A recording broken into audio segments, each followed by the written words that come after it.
I want to come home. That's 27-year-old Danesha Montgomery.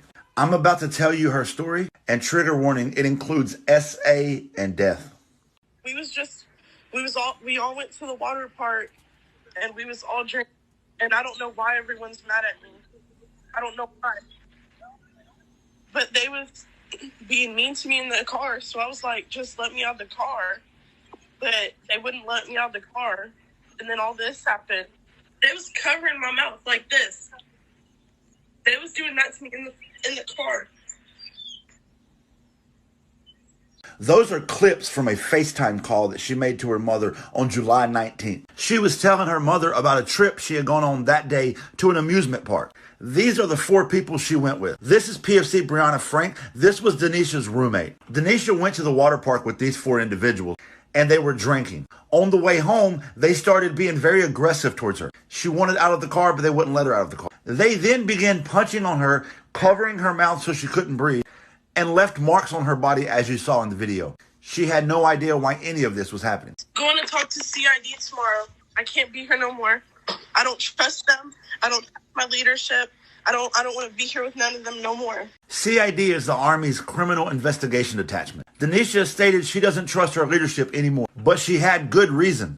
Last week, Frank fucking got raped, and they don't even care about. Yes, you heard her correctly. PFC Brianna Frank had been SA'd the week prior, and she says her leadership didn't even care. She turned out to be right. Whenever she went to report this incident the next day, she was discouraged by her leadership from reporting it. So rather than holding these people accountable for assaulting her and beating her, her first sergeant, this guy, did nothing. All he did was separate Danesha from her roommate for 24 hours and then put them back together in the same room. And 21 days later, on August 9th, Danesha was found dead in that same room. So who killed Danesha? The Army is covering this death up, and we need to know why. This guy, Sergeant Luis Green Torres, wasn't even in the same unit as everybody else. Everyone else is in the 139th MP Company, and they were stationed at the time in Wiesbaden, Germany. But Sergeant Green had flown to Germany from Fort Lewis in Seattle, Washington, just to go beat up Danesha? That's suspicious. But there's more. 13 days after Danesha had been murdered,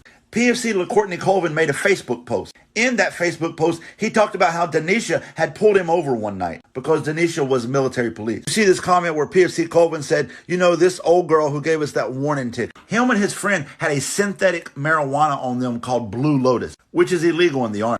And he should have been arrested for being caught with, but instead he was given a warning ticket. Turns out that when Danesha pulled over LaCourtney and found the Blue Lotus, the synthetic marijuana, her supervisor radioed and said, just let him go with a warning. And in the Army, nobody gets off with a warning for having drugs. 9 days after LaCourtney Colvin made this post, he too was found dead in his barracks room in Germany.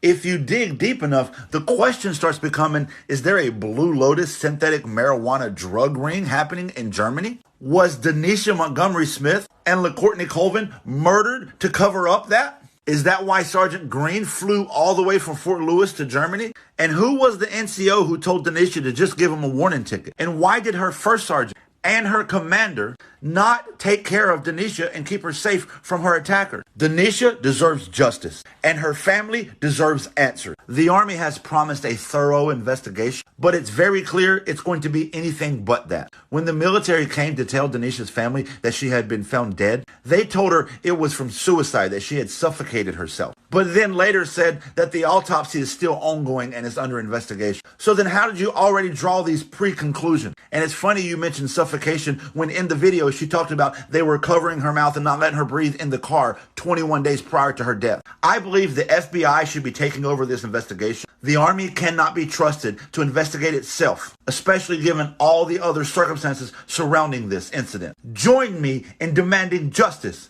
for Danesha Montgomery.